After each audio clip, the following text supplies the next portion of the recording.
Aviso importante. É estritamente proibida a cópia parcial ou total de qualquer informação relacionada aos casos clínicos discutidos neste canal, bem como a divulgação de dados pessoais de pacientes de acordo com a LGPD. O sigilo e a confidencialidade dos pacientes são prioridades absolutas do diagnosticando e do professor Odilon Souza. Como profissionais de saúde, é nossa responsabilidade proteger suas informações e garantir o respeito à privacidade. Lembre-se de que as discussões neste canal são apenas para fins educacionais e colaborativos. Qualquer reprodução, divulgação não autorizada ou uso indevido das informações compartilhadas pode acarretar em consequências legais. Contamos com sua ética profissional e compromisso em manter a confidencialidade dos casos clínicos e a privacidade dos pacientes. Vamos trabalhar juntos para promover um ambiente seguro, respeitoso e focado no aprendizado mútuo.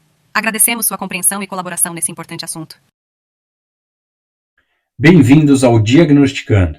E aí, vamos dar mais um passo na nossa jornada de aprendizado? Então vamos discutir um casinho de assimetria. Vamos iniciar o diagnóstico utilizando a técnica convencional, com a análise facial frontal e de perfil, análise dental e cefalometria padrão USP. Depois, nós vamos utilizar o método funcional para fecharmos o nosso diagnóstico. Então vamos lá desmistificar esse caso. Então esse é o paciente que a gente vai discutir, nenhuma doença sistêmica importante, o que foi relatado para a gente, que é um paciente que ronca, né? A gente notou também um pouquinho de dificuldade dele respirar, por isso que ele está com a mandíbula bem projetada para frente, tá? E a gente consegue observar aqui na imagem dele sorrindo um corredor bucal mais escuro ali, né? Demonstrando uma atresia de palato. Então a gente consegue melhorar essa relação aqui dele, expandindo um pouquinho mecanicamente, aparelho, nada muito severo. Na análise facial, a gente consegue observar terço superior e médio equilibrado e terço inferior aumentado. Uma coisa que eu quero que vocês separem é como o lado direito aqui nosso, na face do paciente, ele tem o rosto bem mais fino e do lado esquerdo um rosto bem mais gordinho, né? Então a gente não sabe se essa assimetria que ele tem aqui na face, se ela é esquelética ou se ela é muscular, tá? Mas é uma informação importante da gente obter. Aqui na análise de perfil dele, dá uma olhada na vertical verdadeira, o quanto a gente teve que corrigir na rotação da foto, ó, o quanto ele estava com o pescoço para frente. Se você passasse uma vertical verdadeira aqui, do jeito que a foto estava, sem essa correção, vocês iam ver um paciente padrão 3. E na verdade ele é um padrão 2, ó. Tá? Então uma mandíbula que parece que está retroposicionada, ou rodada, né? Ou cresceu menos, alguma coisa aqui alterou o posicionamento dessa mandíbula. Aí, na cefalometria que a gente vai observar isso um pouquinho melhor. Outra informação super importante, se a gente olhar aqui a foto da linha média, foto frontal, um desvio de linha média, ó, bem razoável, ó, um desvio de linha média. E o que é importante? Desvio de linha média, mas olha só, eu tenho classe 1 de um lado e classe 2 do outro. Antigamente, né, a gente classificava isso como uma classe 2, divisão primeira, subdivisão direita, né? Ou na verdade aqui esquerda, porque é a esquerda do paciente, tá bom? Então, ó, antigamente se classificava em subdivisão. Eu não classifico mais isso. Por quê? Porque ele não é um classe 2. Ele é um paciente que a mandíbula cresceu incorretamente. E, para mim, tem toda a diferença. O tratamento é realmente diferente, tá? Então, muito cuidado. Ó. A classificação dele, ele não é um paciente subdivisão. Ele é um paciente assimétrico, tá? Vocês vão ver que vai fazer toda a diferença. No côndilo a gente consegue observar isso. Então, ó, entre côndilo e o ramo, né, o tamanho do ramo com o côndilo, vocês vão ver que um lado é muito menor do que o outro, tá? Então essa é a diferença que a gente vai ter aí, ó. Isso se chama leis planas do desenvolvimento. O lado de balanceio vai crescer mais do que o lado de trabalho. Por que isso? Porque numa mastigação viciosa unilateral, né, o lado que a gente mastiga, o côndilo praticamente faz movimento de báscula. Ele vai para frente e para trás, para frente e para trás. E o lado de balanceio, ele tem que fazer rotação. Ele praticamente sai de dentro da cavidade para fazer um movimento de rotação. Então é ele que trabalha mais. Se ele trabalha mais, o lado de balanceio é o lado que cresce mais. Legal? Olha só, na análise da radiografia, olha como eu tenho uma mandíbula bem razoável, olha. Né? Uma inclinação de incisivo parece boa, uma maxila parece que está um pouquinho mais para trás, mas o tamanho da mandíbula ele é muito bom, comparando com base do crânio, tudo. Vamos analisar isso na USP, para ver o que a USP fala. Então, ó, crescimento sagital. Crescimento sagital é anteroposterior. Então, ó, FNP 88, 89. Então, ó, Frankfurt com NP está razoável. NAP, índice de convexidade da face, paciente convexo. SNA, aí tá razoável, ó, de 82, 77,6. SNB de 80 a 74. Então eu estou com uma birretrusão aqui, ó. O ANB entre os dois está razoável e o SND também está diminuído. Então, ó, pela cefalometria USP aqui, o crescimento sagital, quer dizer, o crescimento anteroposterior, está me falando que eu tenho uma retrusão maxilomandibular e uma face convexa. Vamos ver se isso se estabiliza nos próximos números. Bom, ó, um crescimento vertical. NSGN, eixo Y, de 67 está 70. Então eu tenho uma rotação horária da mandíbula. Então aquele SNB, ele não está me falando que ela está diminuída. Aquele SNB está falando que ela está retroposicionada em relação à base do crânio. Tá bom? NS plano oclusal tá bom. NS, né, base do crânio com plano mandibular, também ó, uma certa divergência. E plano mandibular com plano oclusal, também divergentes. Então, ó, eles estão me mostrando que a mandíbula tem uma rotação horária, tá bom? Então, ó, não é o caso da mandíbula tá pequena, ela tá rodada, tá bom? Os dentes incisivos, né? Entre eles, 144 graus. Então, ó, o ângulo está aberto, está me mostrando uma lingualização. E no 1NS, ó, 103 está com 90. 1NA, 2212. Olha como eu tenho lingualização do incisivo superior, tá? Tanto 1NS quanto 1NA. Um traço ele está bem posicionado, ele não está protruído. Um NB também, ó, lingualizado. Um traço está bem posicionado. Um NP também. Um órbita que está muito, olha, em relação à órbita, ele está muito lingualizado esse dente. Olha, é para estar com 5 milímetros, né, para trás da órbita. E ele está com 6,5 milímetros para frente da órbita. E o 1 linha também, ó, 1,5, um ponto de estabilidade aí. Tecido mole e mento ósseo. Tecido mole, HNB e H-nariz, ó, tá muito desarranjado. Um está com 0,1 e o outro com 16. Então, ó, tecido mole desarranjado. E mento ósseo, até que eu estou com excesso. Ó. Eu estou com mento ósseo bem desenvolvido. Então a parte facial dele, a parte tegumentar dele está bem desarranjada. No triângulo de Tweed, FMA, ó, Frankfurt com plano mandibular, está me mostrando também um crescimento vertical, o FMIA através do incisivo inferior, tá me mostrando que ele está um pouquinho mais lingualizado, e o ímpar de 87 está com 84, está diminuído esse ímpar. Tá?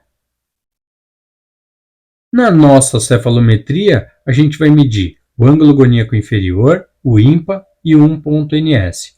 Você pode falar, mas o ímpar e o 1.ns já tinha lá, por que eu tenho que medir de novo? Porque a radiológica é difícil, né? A gente vai tomar decisões sérias aqui. Algumas medidas, ainda mais são só 3, né? Algumas medidas é legal a gente fazer, tá bom? Então, não tenham preguiça não, façam na mão aí para a gente fazer isso de uma maneira bem perfeita. E se vocês separarem, foi o que aconteceu, ó. O ângulo goníaco inferior está com 73, o ângulo aqui, o ímpar, está com 89 e 94. Então, olha as diferenças que deu. Aqui estava 84, foi para 89. Né? Então, deu bastante diferença. E aí, como é que a gente vai fechar o diagnóstico dessa vez? Bom, vamos lá. Eu tenho um ângulo goníaco inferior de 73. Isso quer dizer o quê? Meu paciente, ele é equilibrado, né? Ele não está nem para mordida aberta esquelética e nem para mordida profunda esquelética. Então, ele está equilibrado. O ímpar está me mostrando que a mandíbula cresceu de uma maneira legal. Então, qual é o diagnóstico desse paciente? O diagnóstico dele é que a mandíbula está boa, os planos, né, mandíbula e maxila estão bem posicionados, então eu vou usar o outro artifício. E a gente vai falar que o diagnóstico dele é assimetria mandibular. Tá bom? Então, ó, o ângulo goníaco, o ímpar, nesse caso, eles só serviram para mim eliminar as outras maloclusões. Tá? Quem vai fechar o diagnóstico é aquilo que a gente falou. Classe 1 de um lado, classe 2 do outro, sem componente de apinhamento no desvio. Então, extremamente importante. Então, ó, só para a gente elucidar o que aconteceu aqui. O nosso diagnóstico ele tem uma sequência. Não pode sair da sequência. Como assim? Bom, primeira coisa que eu vou observar é se o meu paciente é mordida aberta esquelética. Como que a gente vai ver? Ângulo goníaco inferior. O ângulo goníaco inferior está acima de 75, maravilha, ele é mordida aberta esquelética, para mim não interessa se ele é biprotuso, assimétrico, mordida profunda, classe 1, 2 ou 3. Eu vou tratar ele como mordida aberta esquelética.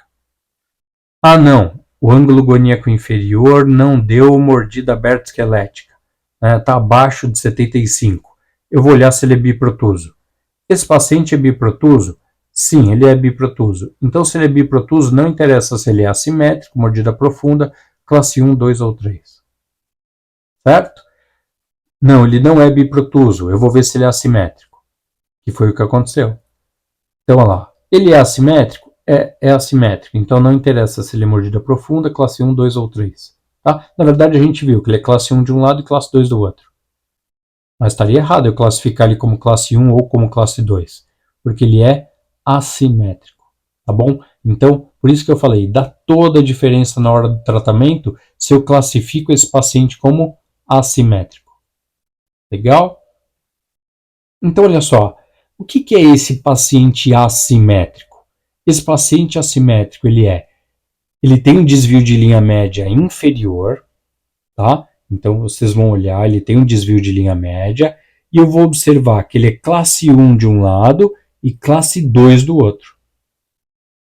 E outra coisa muito importante, ele não tem apinhamento, ou ele não tem componente de apinhamento nesse desvio. O que é componente de apinhamento? Vamos falar que o paciente tem um 32 muito lingualizado, e aí o 31 acabou ocupando o espaço dele e a linha média se desviou. Então eu tenho um componente de apinhamento. Se eu não tenho um apinhamento significativo, tá? Esse paciente ele vai ser desvio de linha média inferior. E assim, se ele é classe 1 de um lado e classe 2 do outro, meia cúspide ou uma cúspide completa, pode apostar que ele é assimétrico, tá bom? Bom, e se o desvio de linha média for superior? Ele tem que ter componente de apinhamento no desvio. Quer dizer, ele é dentoalveolar. O desvio dele é dentoalveolar, tá bom? Então ele tem que ter. Se for superior, ele tem componente de apinhamento.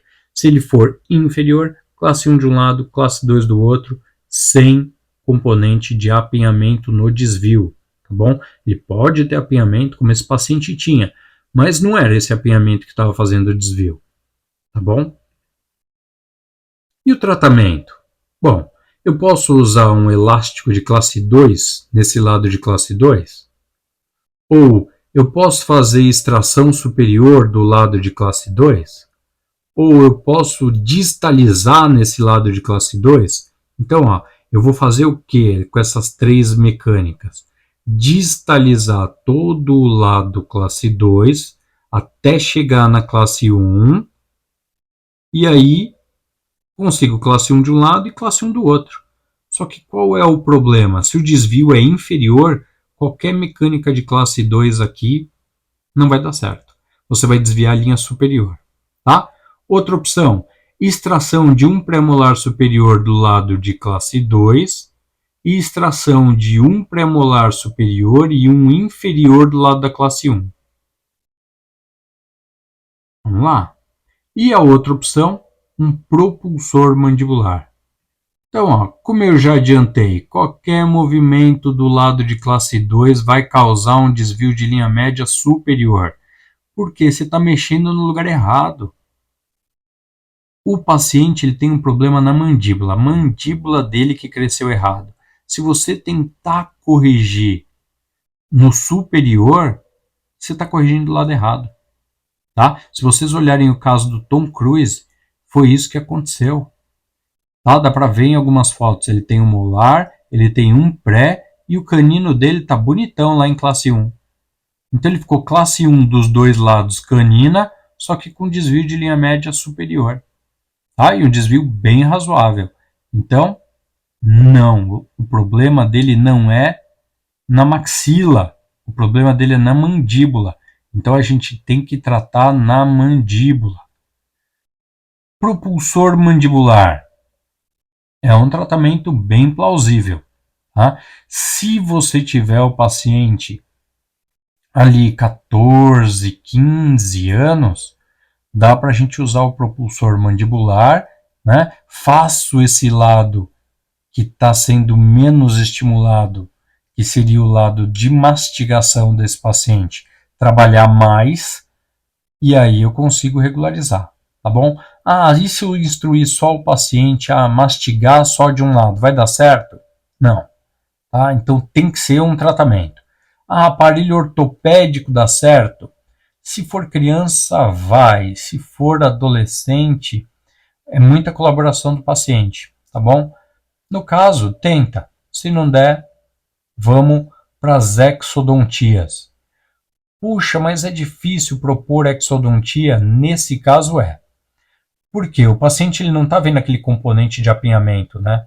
Quando o paciente chega no consultório que ele tem muito apinhamento, né? Normalmente os pacientes verticais têm muito apinhamento.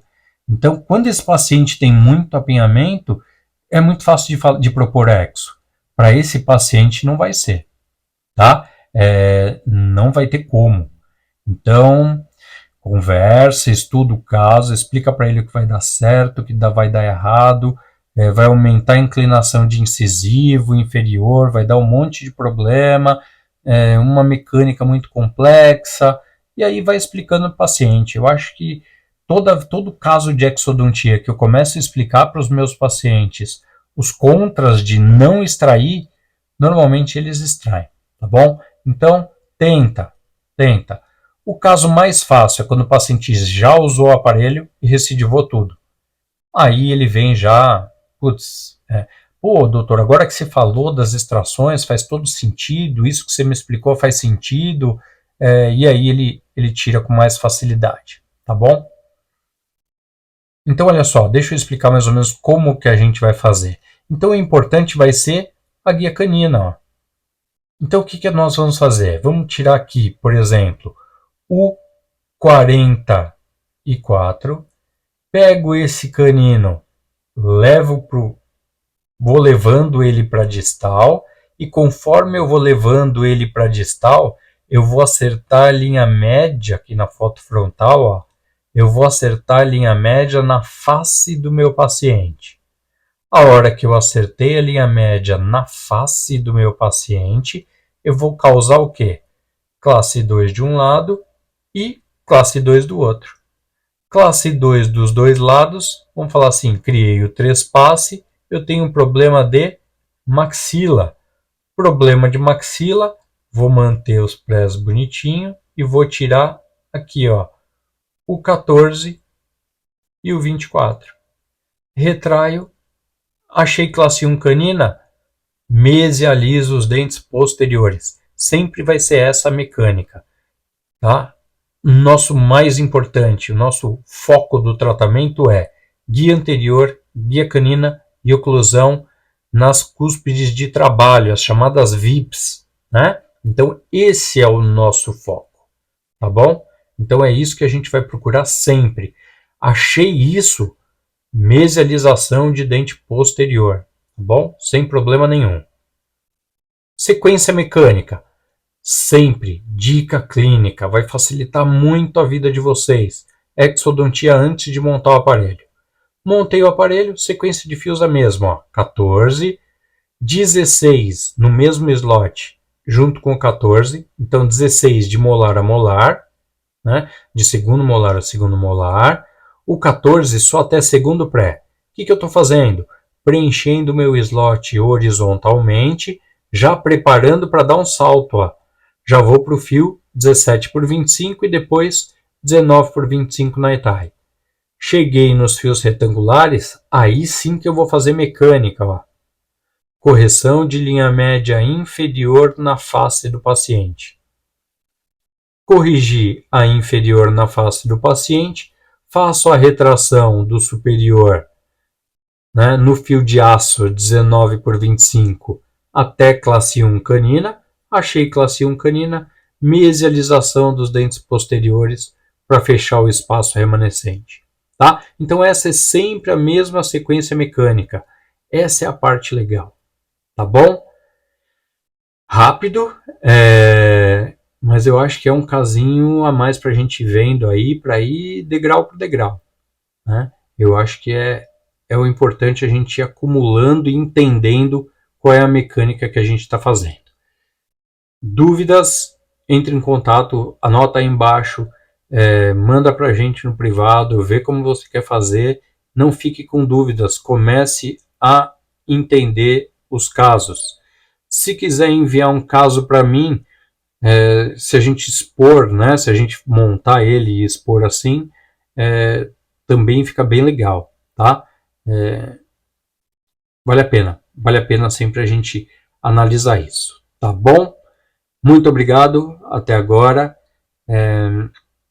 e tudo de bom aí para vocês.